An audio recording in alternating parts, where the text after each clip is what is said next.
Hello. I am doing a live video today. It is 27 degrees and this is the 24th, and of course I go to look at the date and see all these notifications. Anyways, so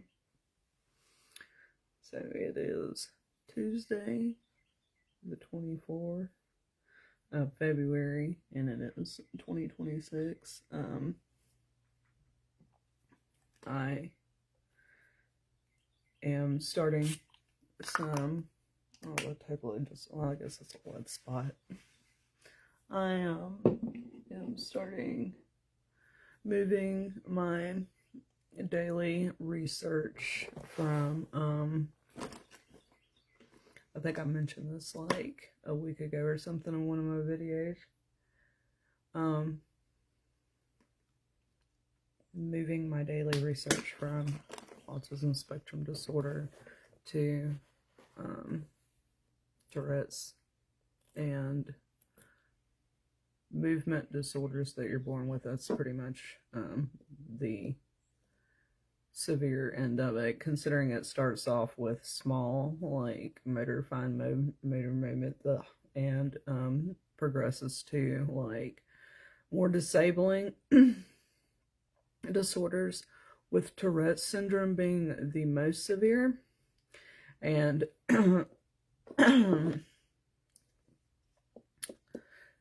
I will stop there for a second and say that 75% of mental illnesses are, there's a bird at my window, something you're born with or either had signs of in childhood and it didn't completely develop until you're an adult. So, you know, that means is like there's a neurodevelopmental basis for it. So motor disorders, you know, like are considered behavioral disorders. Mental illnesses, behavioral disorders are the same thing. There's a disorder in your habits, and you know, usually it's not something that can be controlled. Usually it's something that some kind of medication therapy can help with, because we don't all have time to, like, you know, sign up for the Forrest Gump walk in our life and you know, do the like things like that, like modern medicine and actually Catholicism as a whole, like totally you know, is there for and is there so people don't have to do that kind of stuff in order to you know, maintain. People deserve lives. There's other people around that can help you. You don't have to do the Forrest Gump walk in order to keep your health issue in check. Like, that doesn't make any sense. With the coming together of people and the creation of civilization that we learned about in history, you know, however many, you know, 20,000, 100,000 years ago that people started building, you know, civilizations and whatever, was to have people around each other and stuff to help each other maintain and whatnot. So that's medicine. Don't have to do Forrest Gump walk. Movement disorders are a really obvious presentation of mental health issues. They are, you can see the output of the behavioral issue that's going on in the brain. I have, a bit of a movement disorder. I actually have Tourette's. I just posted And when I say I have Tourette's, I have all of these symptoms of Tourette's, and along with coprolalia, and have even many times experienced very real copro phenomena in all aspects. It's weird. Mostly it's a mental thing actually, but probably like 75% of the time it's a mental slash it's a complex thing. It's not as simple like tick, like I do that a lot rather than I don't really, luckily, experience a lot of tics with my arms. I do have, a lot of movement in my upper body. Like my tics do maintain mostly in my upper body and stuff. But I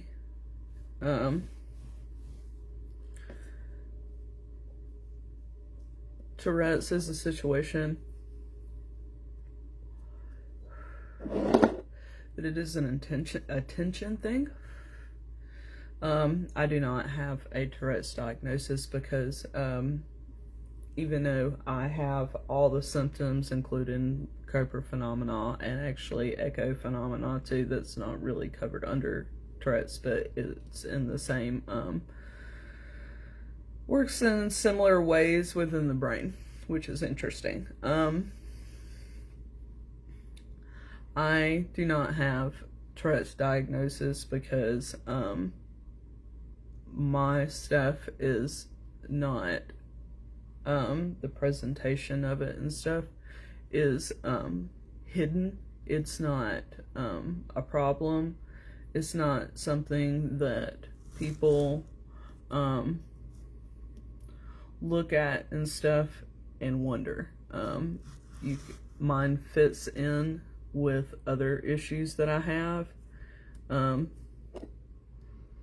other medical issues, neurological situations that I have, and so if you know me, you wouldn't notice, really. I mean, you would notice my movements and stuff, but it's not like, it doesn't, very rarely do I have episodes where I get so out of touch or stressed out that I can't have a conversation. Also, sometimes when the Tourette's is more intense is when I am medicating or dealing with another aspect of my neurological situation, meaning that I have comorbid issues. So if I look like I'm ticking more and stuff, usually that kind of means that I'm keeping myself from going into an epileptic state. So and you actually kind of would know that, like if you knew me and stuff, like it makes sense. You can see the progression from day to day. So I don't have, there's no reason to diagnose that. That's how it works. Is covered under autism spectrum disorder. They describe it in a situation that is like that. Like they don't say pieces of Tourette's, pieces of, prone to epilepsy, battle, narcissistic battle. Like they don't say that in that they describe it per symptoms and stuff. If you piece it together, if you know what you're looking at, just like I was just talking about the AI situation where you kind of talking to like the chat GPTs, Microsoft Copilot, Gemini AI, if you're talking to those situations, sometimes, and you might see this progressively, as time goes on and updates happen, where sometimes you have to know what it is that you're talking about or asking questions about, that you're not gonna, particularly on some subjects, learn. It's not gonna teach you anything new. Like, you have to have, like, go into certain aspects of, like, knowledge and study and stuff as a base. Like, there has to be it's kind of like keys. Like, in order to talk to ChatGPT and like some of the AIs and stuff, you have to, like, when in years past, working as a person who, I've worked a lot with Google, and I've been using Google since '98, every single day. And most people have, have been using it for like 20 years and stuff. So one of the things that you learn about Google is that how to search, how to get, what questions to ask. It's really important. How you frame your questions and stuff. Some people like have a habit, and not just people, but I'm gonna specify this because it's something that actually gets on my nerves sometimes. But depending on your day as well, you might ask questions like thinking that you're being clear enough, or asking a specific question and you're not. So you're not going to get the answers that you need with Google search. And that was a thing back in the day, is to remember that, to remember like how you search and stuff. So the AI systems are the same way, except it's a little different situation. It isn't so much of like asking a question, it's like your tone and like your communication style and stuff. For Gemini AI, it can calculate what angle you're coming at stuff and actually put you in a feedback loop. It can keep you from accessing information that you already have in your mind, like if you don't direct the conversation into that. So it's like the self-fulfilling prophecy kind of thing. Like, it's good to get sources, but it is not necessarily great learning source. Like, it's sometimes, like it is, like, but you do have to be very careful. Like, things do get a little strange with the AI services.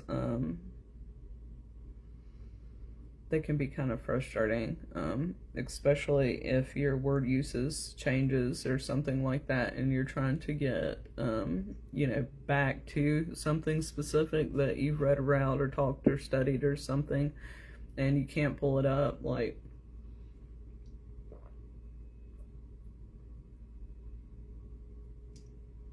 so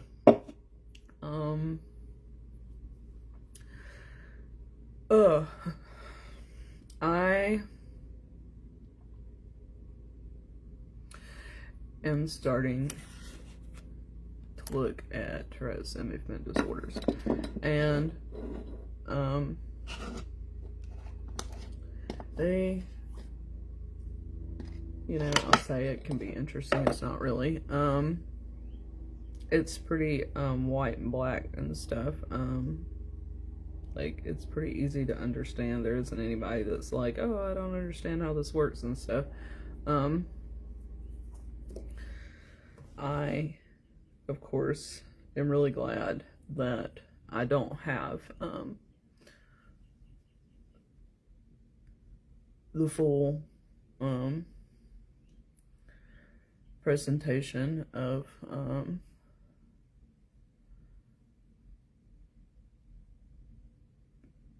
Tourette's. I'm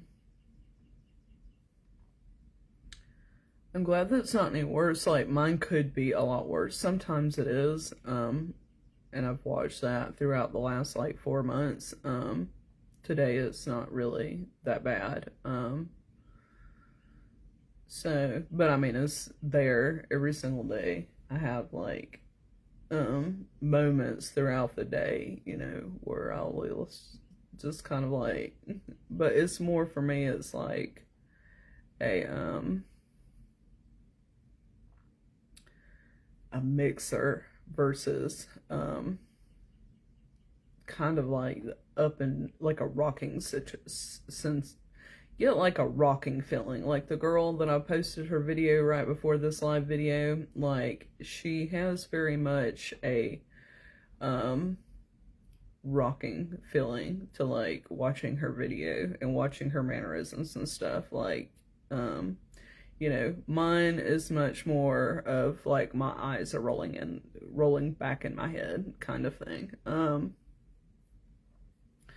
Mine is, you can almost tell that mine is for adjustment situations, you know, like the situation like my nails are too long, instead of cutting them like with scissors, like biting them off, you know, like that is an adjustment thing. So you can tell like my Tourette's literally, and I will sit and touch, I mean it's neurotic, but it's an adjustment thing to where like full Tourette's, the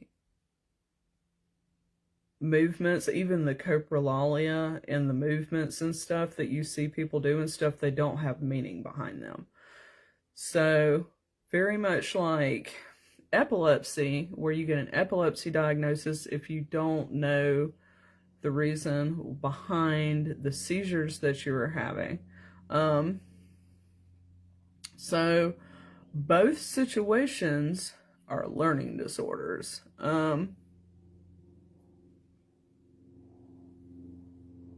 Not learning disorders, adaptive issues, which is kind of a learning like that kind of, I just blurted that out, that's kind of funny, but yeah, that is adaptive issues. So anything that takes away from you and, you know, your time and your life and stuff is you know, the most important thing to, you know, every human. You know, that's not good. That's an adaptive issue. If your tics and stuff like that add to your life, well, like the adaptive issues and stuff like that take away because they're like stemming habits and kind of stuff, is the way that your body's learned to cope and to have like an adaptive issue and stuff, versus like, it's, you know, it's their addictions, their hobbies, you know. So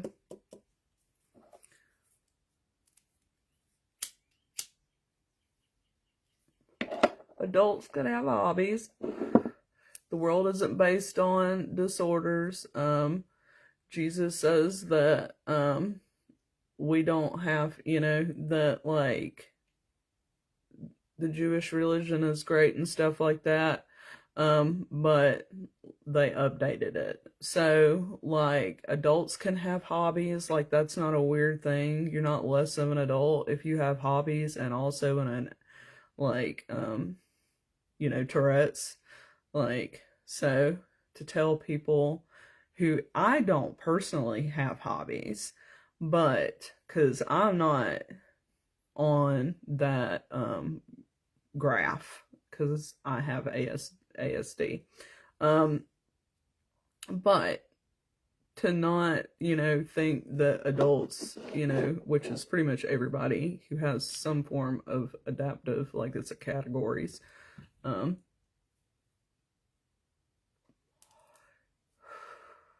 does not make you less of a person. There are all kind of ways to live. In fact, if you are prone to getting in other people's businesses, hobbies, like if you have some kind of behavioral thing, like is that, if that's your part of your thing where you are prone to get in other people's businesses, you know, you might want to take up some kind of like hobby or something to fill your mind with stuff. whatever. If that's better than if, like, there's no point to you drinking or something and you're prone to that, like, you might spend 10 years, counting birds or something, studying the different types of birds with no use, like, with no, like, need to, like, contribute to your information. It might just be something for yourself, and that is okay. It is okay in life to have things for yourself that are specifically just for you, that you're not advertised for anybody else.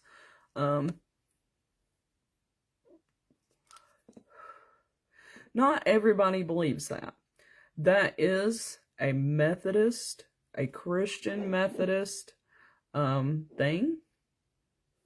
That is a part of Christianity. Like, I am not, there's like in Catholicism, they recognize that that's a thing because you have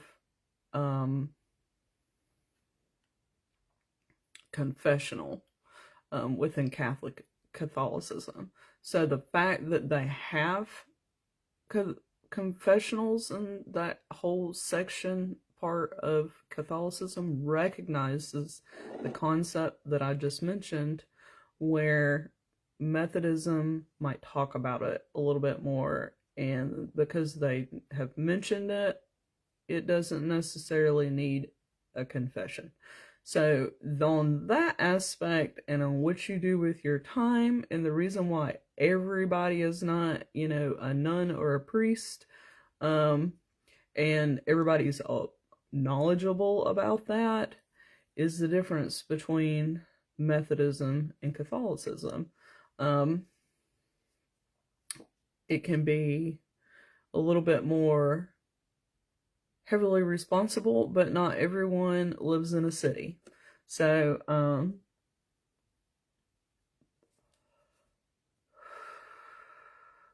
when I was a little kid, I always wondered, what it would be like for a person that, like, has lived on an island and didn't have access to, like, church and, like, priest and, like, Christianity and stuff in that way. Like, would they still go to heaven when they died and stuff? And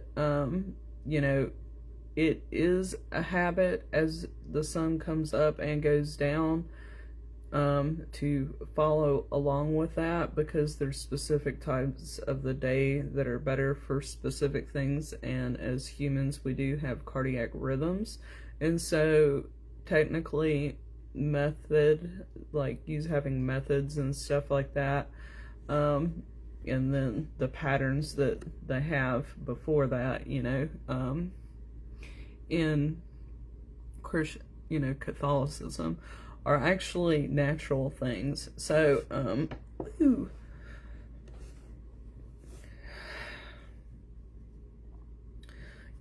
that kind of answers that question. So my tics calmed down throughout this video. That was great. But when I first start, like, my attention changes a little bit. It's a little bit of emotional processing. My attention changes, my tic level changes. I'm doing a lot better. I had the tooth removed. You cannot see it. It was, like, really far below my teeth line. It was I have a jaw tic, and so I would sometimes hit it. I have gritted my teeth a couple times since I've had it removed. I was wondering what was gonna happen. But I have gritted my teeth a couple times now that I can, and I thought that's what I was doing. And I do not like it. So I actually, and when I say that, I mean, I'm just smoking my camera straight up. Gross. So actually, my tics are more predominant in my face now that that tooth is gone. Ooh.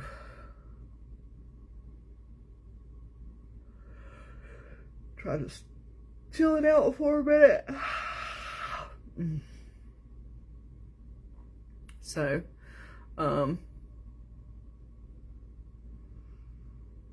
it is an interesting situation because, like, I try not to tick and stuff, even though they're very small and I'm not, like, you know, cheering or whatever. Like, I still, like, if I want to tick and I don't tick and I try to stop it, like, I can't,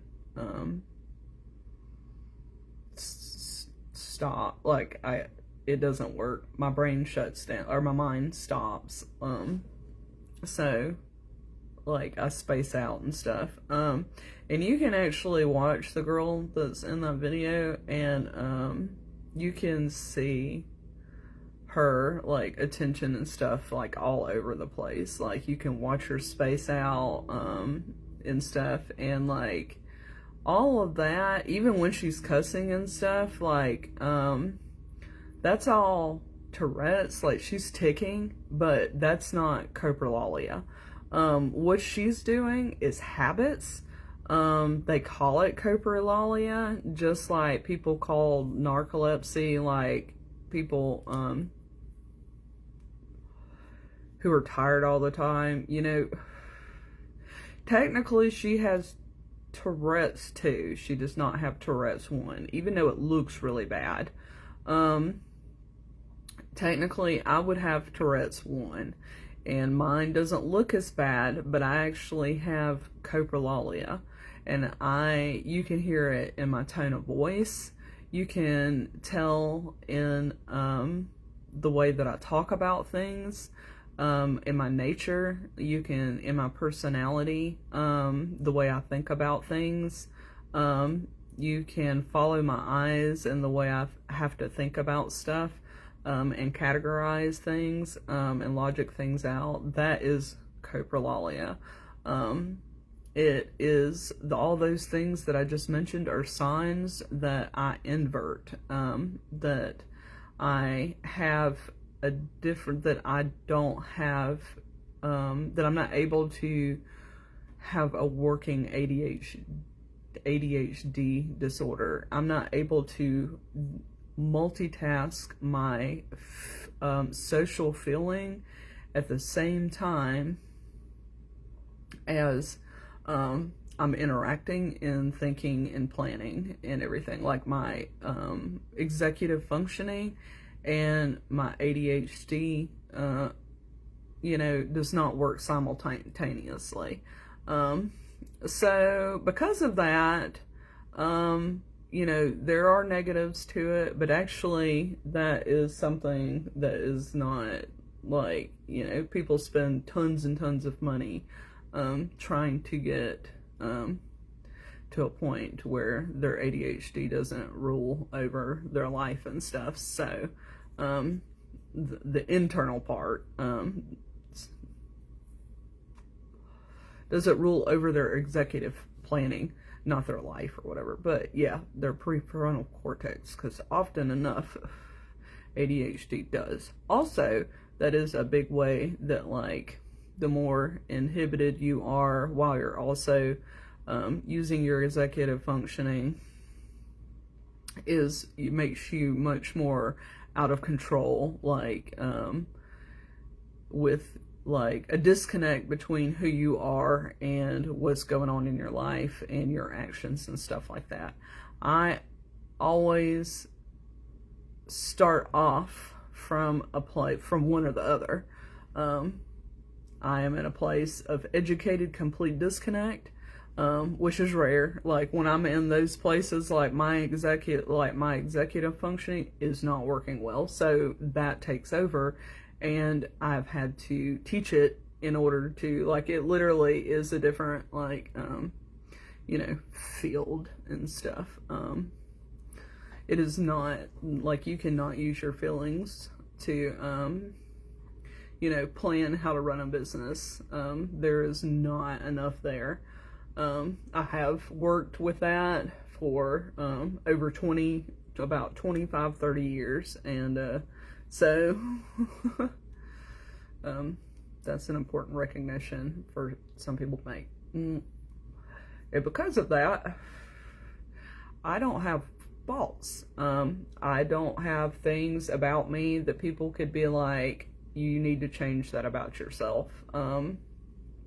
If I do something that is not right, it is a mistake. It's not. I don't have personality faults because I am unable to have a personality disorder. Some people think that everybody on the planet has faults, that every person has faults. And it is, it does sound a little weird because there's situations, and the reason why this is a weird thing is because I have a sister who is mentally and physically disabled. And technically, she is innocent. Like, she is unable to be like, if, we had a law, like if she,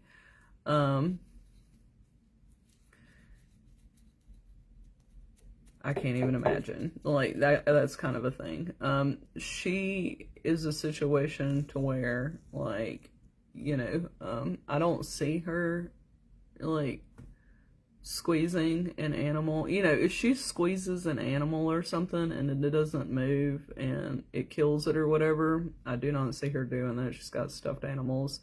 Like, she's pretty responsive. Like, if a cat's on her or stuff, she might touch it and stuff, but like, my sister is not,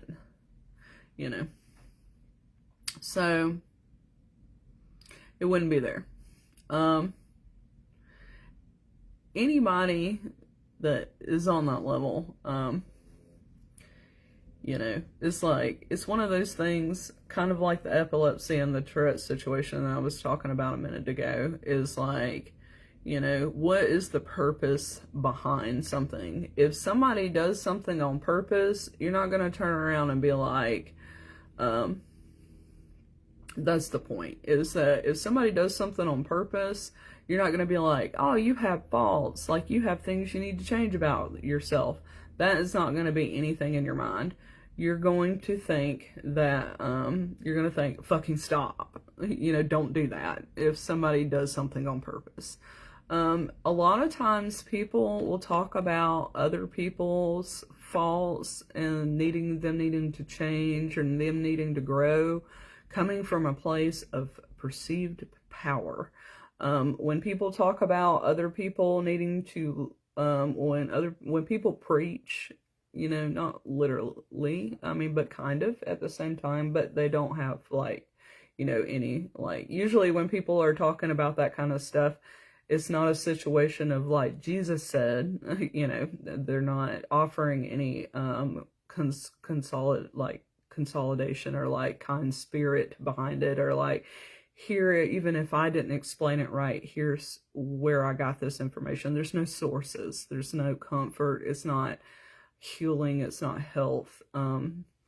There's no positivity to it. So sometimes you will see people preach about others needing to change or needing to grow, and they're also not like being insulting, like they're being a nice spirit. They're coming at it in an angle to where it seems like,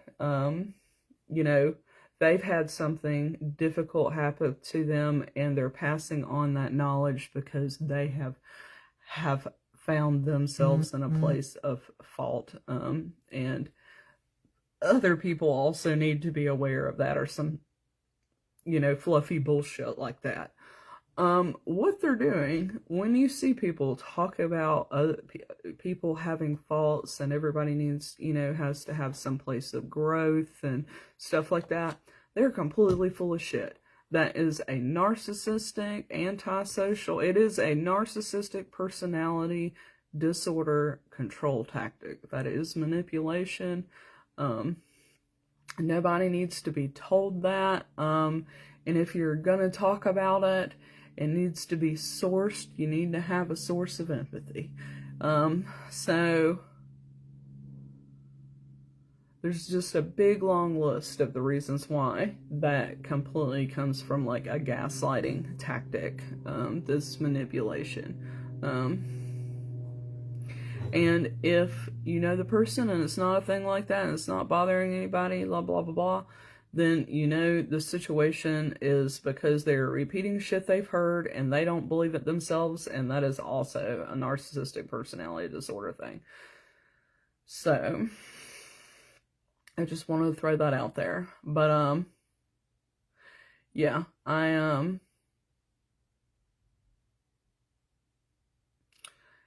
have been able to find a couple people here recently that are accessible in the online social media worlds that have Tourette syndrome diagnosis, and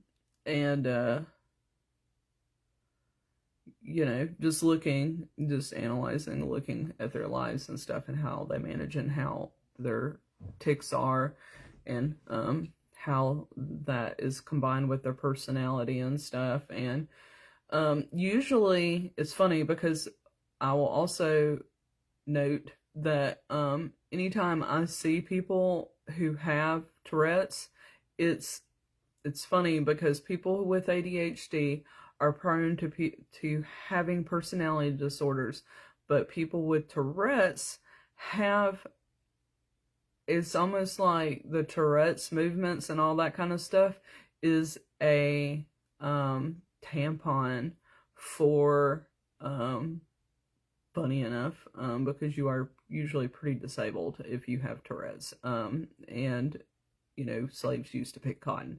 So the movements are actually a plug for personality disorders. Like most people I see that have Tourette's, they're not enlightened. They are, it's an addiction. So for somebody with, I had to twist my wrist, ASD, the movements and stuff are in, is the other way. I look like I have a personality with my Tourette's. I don't have a personality, and then to have a personality, I have Tourette's. And then people who have Tourette's have a personality, are born with one, and then it's muted by their disorder. So mine makes me interesting to where people who have the diagnosis is disabling to them. Socially, this is not a life thing. So I am much more sicker, you know, than technically than people who have Tourette's, but I things like but that's because my disorders are there to give me a life versus taking away from my life, and that is actually the difference. You know, we can go back to my 2 posts before, 2 or 3, where I mentioned spat upon versus sacred. Sacred would be the fact that my conditions give me a life, not the ASD, but the symptoms, or not, yeah, the ASD, the symptoms, presentations, the adaptive issues that I have come up with due to movement and stuff, within my structure and whatnot from those first couple years of my life. So I have the adaptive, because like ASD covers all the adaptive issues underneath it. Those are things that give me life, and they're sacred, you know, not literally, but like because they can get out of hand kind of thing, but technically that's what, you know, the reasoning or the mechanics of it. It's not literal. It's still a medical disorder. I still am sitting here picking my hands to pieces. So technically, my disorder is worse, than that chick's. But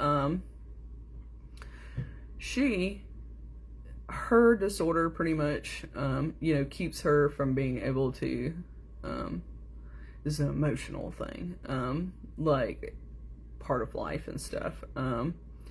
So she doesn't have an intellectual disability, but on paper, her behavior stuff and all that takes up so much time that it makes her similar to my sister, who is mentally and physically disabled. Of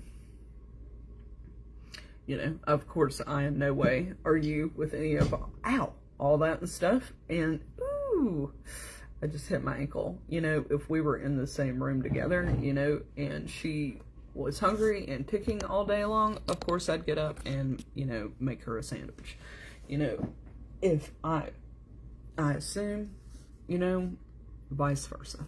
But, it may take her an hour to make me a sandwich versus the 5 minutes, that I did for her. But if I was feeling unwell one day, and even though she wouldn't be able to tell, I assume it would be vice versa. So the thing is, though, is that